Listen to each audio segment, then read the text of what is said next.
You unlock this door with the key of imagination. Beyond it is another dimension, a dimension of sound, a dimension of sight, a dimension of mind. You're moving into a land of both shadow and substance, of things and ideas. You've just crossed over into the Twilight Zone.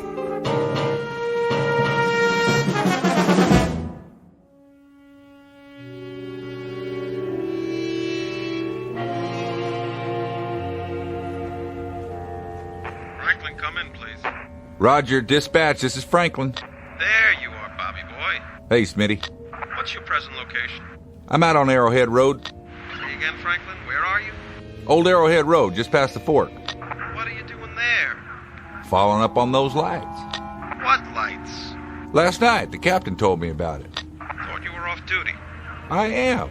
It's time for one last stop, then I'll bring the car in. Roger that. See you back here at... Say 1700? 10-4.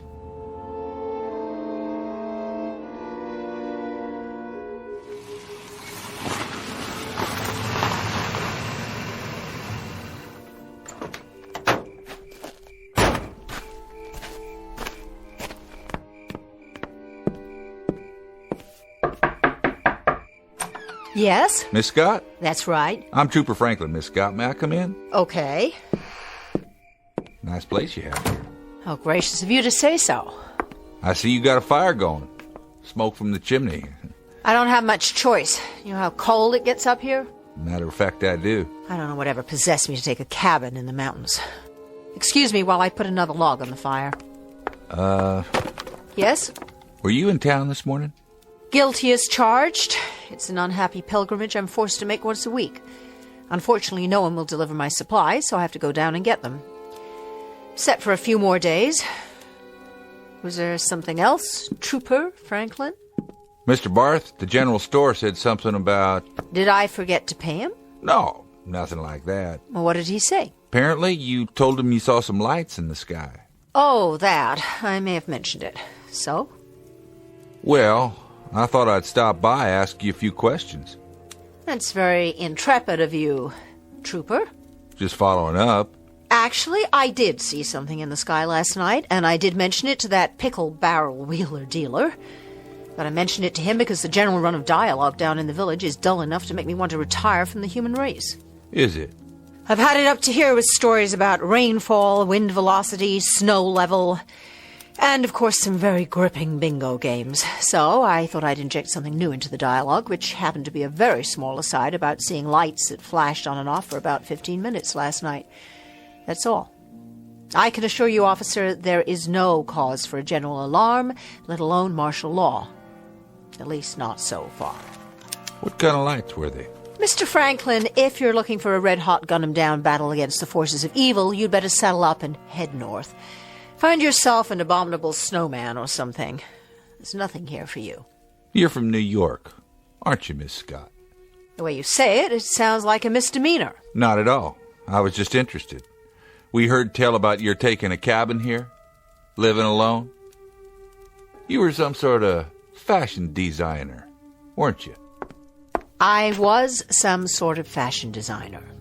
My yearly salary would have bought the main street of that rinky-dink whistle-stop down there. I had what is euphemistically known as a nervous breakdown, so I came here to this cabin to be alone.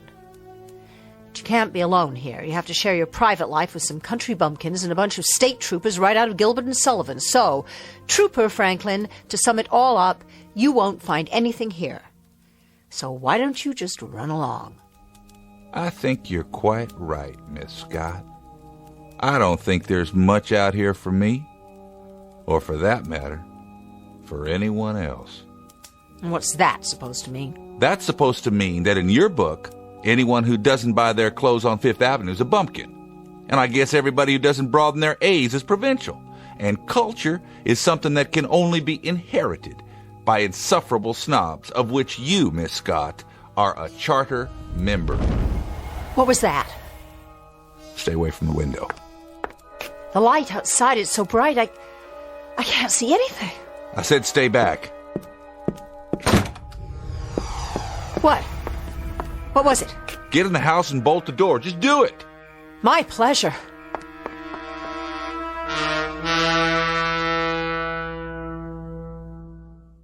The major ingredient of any recipe for fear is the unknown. And here are two characters about to partake of that particular meal.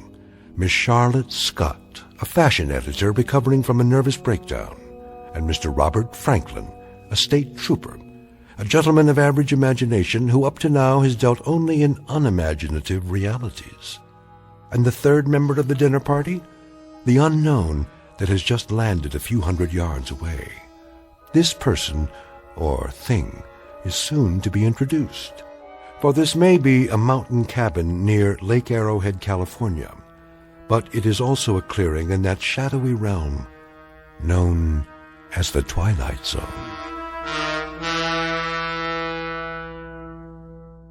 And now, The Twilight Zone, and our story, The Fear, starring Jane Seymour and James Keach, with Stacy Keach as your narrator.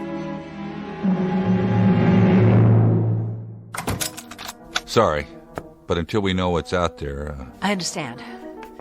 I guess. you're not frightened, are you, Miss Scott? It so happens, Mr. Franklin, it so happens that you put me in the wrong sorority. I'm a charter member, all right, but not of the Society of Snobs. I'm the founder and chairman of the board of Society of Frightened People. People who are so frightened they can't face the world and have to run off to little mountain retreats like this one. They act superior because that's supposed to hide their tensions and neuroses. Thank you for your honest answer. Do you have any coffee? I think so. Then I'll go out and look around while you make some. Deal? Deal. If I don't see anything, I'll stay here for a while until it comes back. Then I'll take you into town if you like. I doubt that'll be necessary, but what was that? The noise and the light. Could have been a meteor, I suppose, or an aircraft off its route. But you don't really think so. Those would be rational explanations. Give me an irrational one, then. Go ahead. I can take it. Take your pick. Maybe something from outer space. Right. Take a look out that window. Do you understand everything out there? I sure don't, especially up here. There are more things in heaven and earth, Horatio, than are dreamt of in your philosophy. If I remember my English class, that's Shakespeare. Isn't it, Miss Scott? Yes, it is, but the question is, what's that? Where? You can see it from the window, over there. Just beyond the trees. It looks like a light of some kind, a white light. Yes. I see it. About 400 yards. Now you tell me, am I imagining things, or is that light blinking on and off?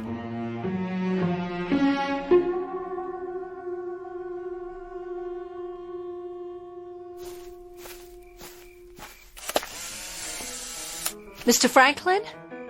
I saw another flash. That was my camera. Well, did you find anything? Not much. What do you see? The top of that big tree? It's been sheared off. Shine your flashlight up. The top of the branches are all cut through or burned. They're still smoking. They're what? Stay there on the porch. I want to take a couple more pictures. What in the... Hey, that's my car! What happened? It just started moving and hit the trees. Did you ever hear of an emergency brake? Heard and used. The emergency brake was on, I swear. There are only two of us here, and neither of us was near that car. So, who pushed it? Maybe nobody. Maybe the brake just gave out. You believe that? For the moment, that's the only explanation I can come up with. What are you going to do? I'm going to try and push it down on all four wheels again. Oh, it's wedged in there between these two trees. I can't move it. But if I can get the door open, I can call for backup. Be careful. There.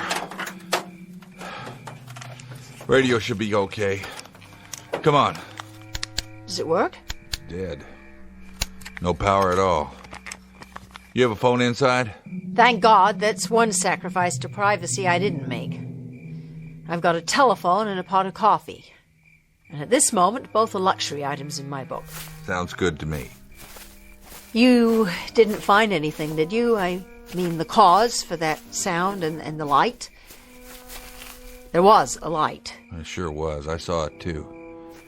I didn't find the cause, but I found some of the effects. The tops of the trees were all sheared off, cut right through, and they were... What? Still smoking, burned. Just as if some oversized acetylene torch had plowed right across them in a straight line. Well, what could have done that? Lightning? Except the sky is clear. Not a cloud. And no thunder. Go ahead. Phone's on the wall in the kitchen. After you. Better lock it. You just applied for membership, huh? In what? My club, for frightened people. Lady, I fought in the war, and I've been a cop for a while now. I'm not ashamed to say that I've racked up more scared hours than a rabbit. Thank you. For what? For an honest answer. It's just that I know a few things about fear. So do I. But this is a new one on me. It's all the same. I wouldn't say that. I don't know exactly how to explain this, but I finally figured it out, and it helped me get through a lot. If you can learn it, maybe it'll help you too. I'm all ears. Look, fear is fear. No matter when it happens, an instinct, a natural human function, like breathing. It's a warning, one of the signals we get from our nervous system in order to survive. But how we react to the fear when it comes, that's what counts. What are you saying? That there's a choice? Maybe there is for you. There's always a choice, no matter what. You can get the shakes and crawl under a bed if you want, or you can clench your fists and get on with your business, because staying scared, being so sick with worry you can't move isn't going to change anything. It's how you handle the feeling, what you do with it. That's what makes the difference. That decides whether you survive or not. You see what I mean? You've thought a lot about this, I take it. I've had to. It's part of my job. Well, you handle it whatever way you want. Me? I think I feel more comfortable hiding under a bed. So you have a sense of humor after all? You thought I didn't? I wasn't sure. Maybe that's my defense. You got 2 beds? What? I might want to crawl under one myself. Your phone's dead. No, it's not. You don't trust anybody, do you? Once upon a time. Look where it got me. Coffee ready? Here. Thanks. This is getting to be like a bad movie. Is it? I don't see many movies. Now, I suppose that in the next scene somebody knocks on the door. Somebody or something. I like comedies myself. I'm not much for science fiction and horror. Neither am I. You don't make bad coffee for a fashion designer. And you're pretty astute for a state trooper. What are you looking at that door for? Waiting for the knock, I guess. If we could predict it, we wouldn't have anything to worry about. Well, what do we do till then? Wait a while. I'll hang around, just in case. In case what? Just in case whatever's out there decide they've scared us enough and crawls in out of the dark. Crawls? Or hops, or skips, or jumps. I like that better than crawl. I'm not too big on the word dark, either. What are we really talking about? Something that makes loud noises, flashes light, and burns the tops off the trees. Whatever it is, I'd like to nail it, though. Pay back the taxpayers for my wrecked car. That, I'm afraid, falls under the heading of duty. I call it an admirable attitude, especially under the circumstances. I'll tell you something, Miss Scott. Despite all that you may have heard about officers of the law, we react like normal human beings. Roaring fire, mountain cabin, hot coffee. Not a bad life. If I live long enough to retire. What is it? Didn't you hear that? Where? Up there. It sounded like it was on the roof. Do you have an attic in this house? I don't think so. Is there a way I can get up on the roof? Not from inside. What are you doing? If we've got an intruder, it's time to put a stop to this. Please, please don't. I'm taking the flashlight. Leave the lights on and lock the door after me, and don't open it unless you hear my voice. No matter what. Do me a favor. Be careful. I'll do my best, miss. Just come back.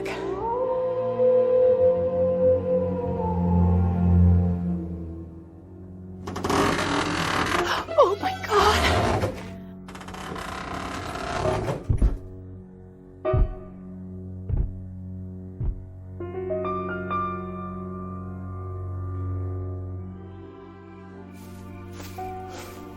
This doesn't make sense. No sense at all. It's me. Can you prove that? Trooper Franklin, Arrowhead PD, the gracious, astute guy with the camera. Did you see anything? Not on the roof. I couldn't have just imagined it. There was a sound up there. It was like footsteps or something. Nothing. No sign of footprints. Nothing at all. Not on the roof, anyway. Well? What did you see? What did you find? I climbed down and checked out the area. And? Maybe there's just a little too much imagination going around tonight. Maybe it's the darkness. Or the isolation up here, but if anything was on the roof, I'm afraid it would have crushed this house flat. Why? Because this thing, or whatever it is, moved the car back to where it was. What? Sometime in the last few minutes. Lifted it up and set it down the same spot. Exactly. But that's impossible. It was stuck between two trees. I think I know how it happened. Well, will you just say it? Somebody carried it in his hand. That's not very funny. Take a look. These are the pictures I took out there. There's the hood of the car and the sides. What does it look like to you?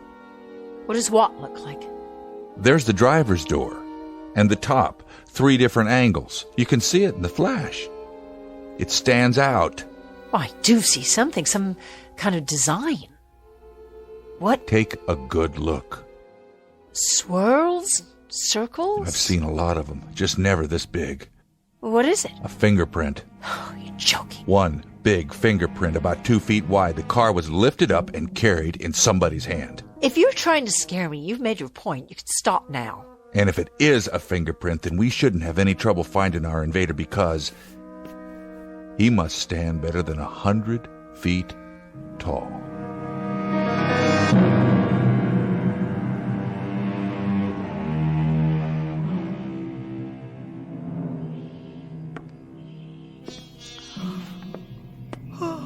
What time is it? 6 o'clock. Did you get some sleep? An hour or two, on and off. How about you? About the same, I guess. Sorry about the sofa. Oh, that's all right. It was fine. Was the blanket enough? I kept the fire going. Oh, that was the last log. Don't worry about it. I didn't hear anything else. Me neither. How about some breakfast? Whatever you got. We'd better be ready to greet the morning and anything else that happens to be out there. What about the police department? The state troopers, or whatever they're called, won't they come looking for you? If they can figure out where I am. Did you tell them where you were going? I said I was going up Old Arrowhead Road, but that covers a lot of territory. I didn't say exactly where. Take my truck. Of course, I don't know what you're going to tell them once you get there. I got the pictures from last night. I guess it'll be safer in the daylight. At least we'll be able to see what's out there. I'd say we won't be able to miss it.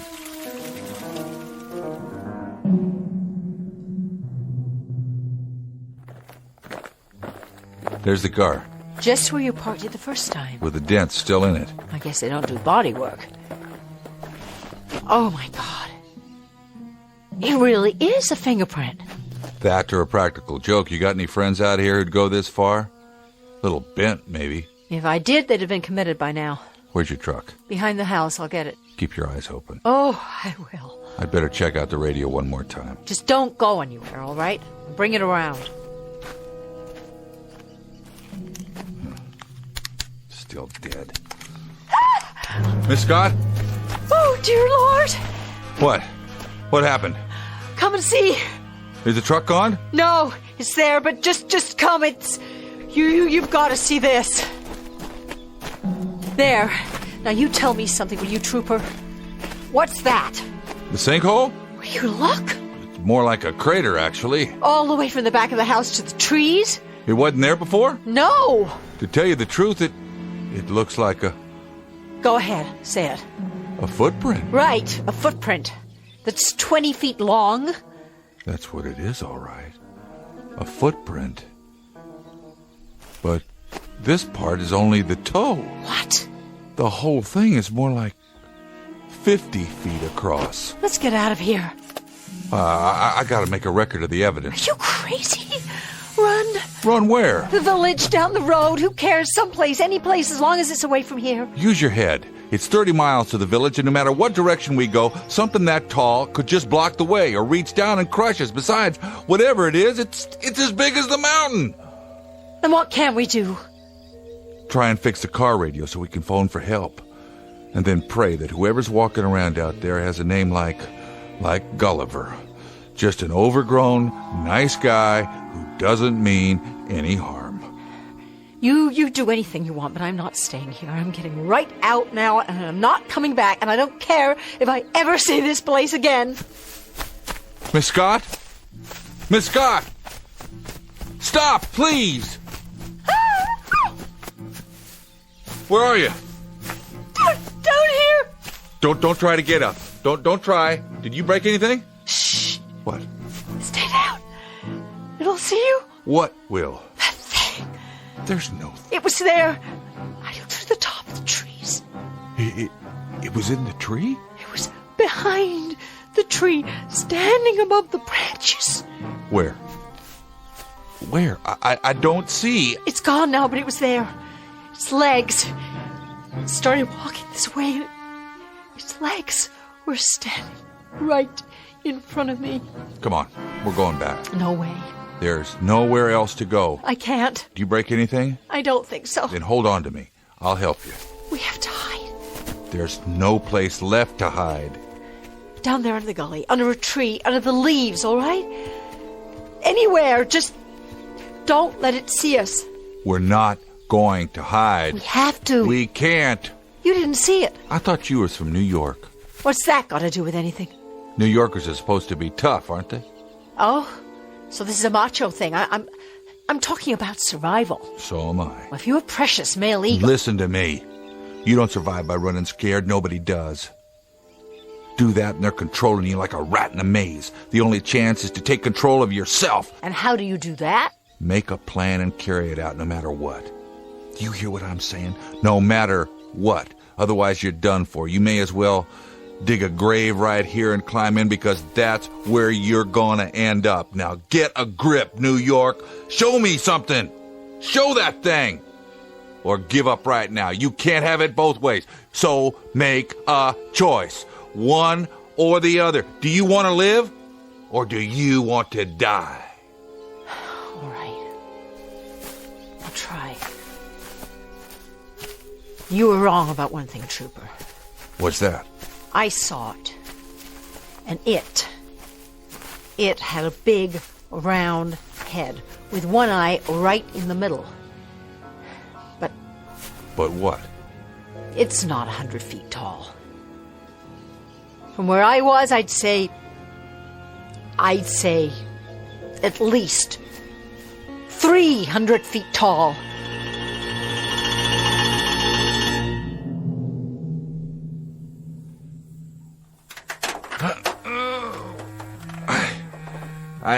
I can't quite get this door open. If I'm gonna fix the police radio, I need to get under the dashboard. I'll need the tools. I don't have much. Like what? Basics, hammers, some wrenches, screwdrivers, a pair of pliers, knives, and an axe for chopping wood. That'll do for starters. Bring me the axe. What for? I have to climb all the way in. The only way I can do that is to break the windshield. I'll bring you what I've got.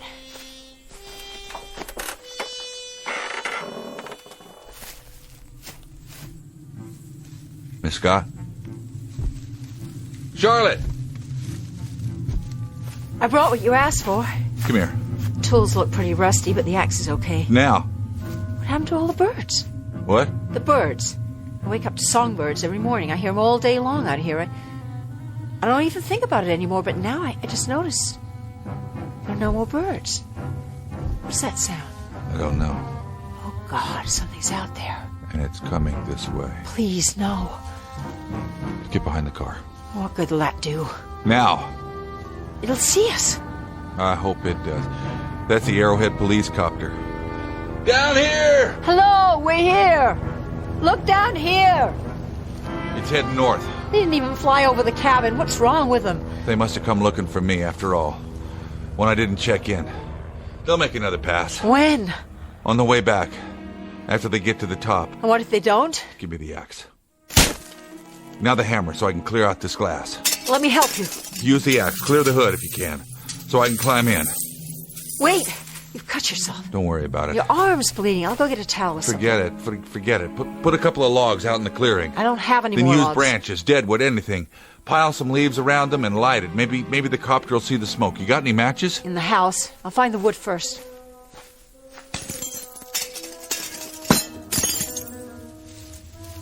Miss Scott?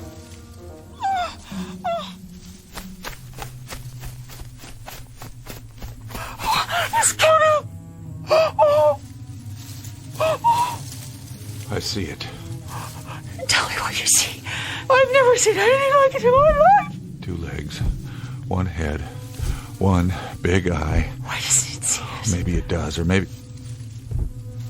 Something's wrong with it. Stand back. What are you doing? Take the truck. Get going. I'll try to keep this nightmare busy.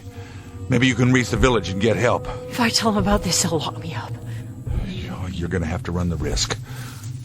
Why doesn't it do something? I don't think it sees us. Why? Is it blind? That's a good question, because if it wanted to destroy us, it could have done that a long time ago. Us, the village, and the state of California. Go ahead, will you? Take off. Funny thing, Trooper. Scared as I am right now. I've got a kind of thing about futile gestures, so if it's all the same with you, I think I'll just stick around. You're learning, Miss Scott. You really are. But I don't think you grasp the situation. I've got to fight that with this 38 police special, like trying to bring down a bomber with a pea shooter. But right at the moment, I'm afraid it's all we got. Look out! It's falling! I don't think so. Then what? It's getting smaller, collapsing, like some kind of balloon. Run! Not anymore.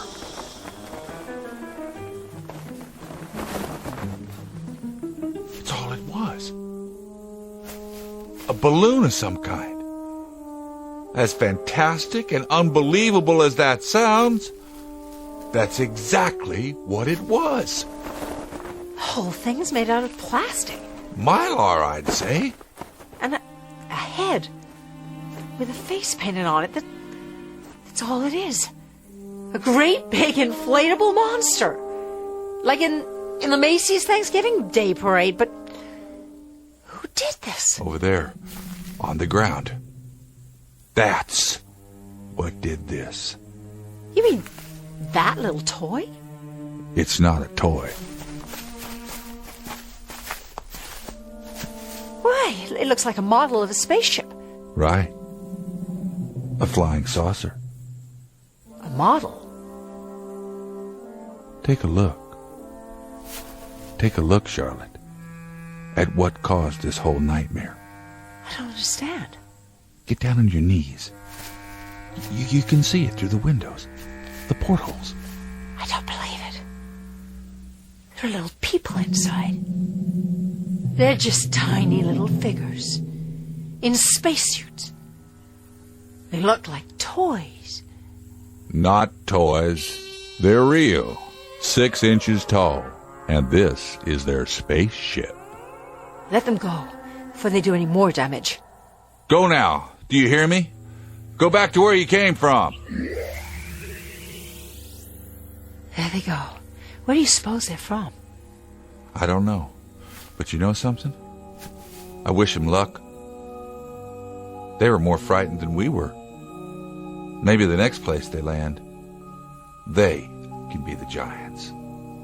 But what if What if the next ship that lands here, what if the next one really are giants? Then I think you'll spit in their eye, Miss Scott. You think so? Yes, I do. I really, truly do.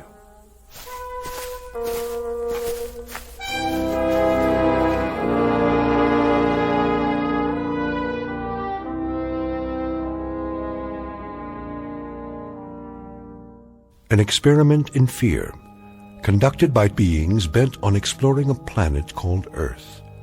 A simple laboratory exercise with 2 isolated humans as the subjects. The purpose? To determine whether this planet is suitable for a race of creatures only 6 inches tall, too small to frighten anyone without the help of some rather basic special effects. Because fear, like size, is extremely relative. It depends on who's looking down and who must look up. It also depends on other variables, like the time of day, the mood, the atmosphere, and the sound of things that can't be seen in the dark. But it's been said before, and with great validity, that the very worst thing to fear is fear itself. So the next time you hear something go bump in the night, take a deep breath and count to 10 before you give in to panic. The truth is, what's out there may be even more frightened of you. A tale of irrational terror and tiny visitors from the Twilight Zone.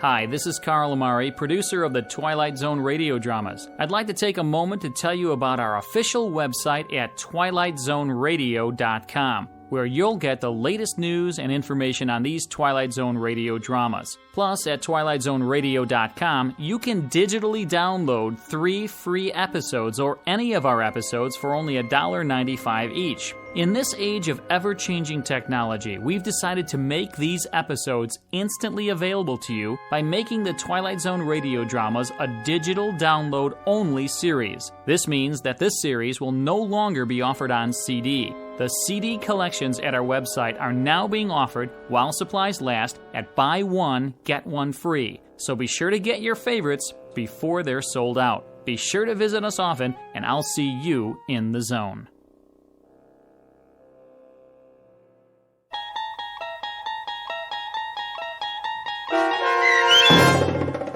The Fear, starring Jane Seymour and James Keach, with Stacy Keach as your narrator, was adapted for radio by Dennis Etchison and based on a script by Rod Serling. Heard in the cast was Bruce Grossman.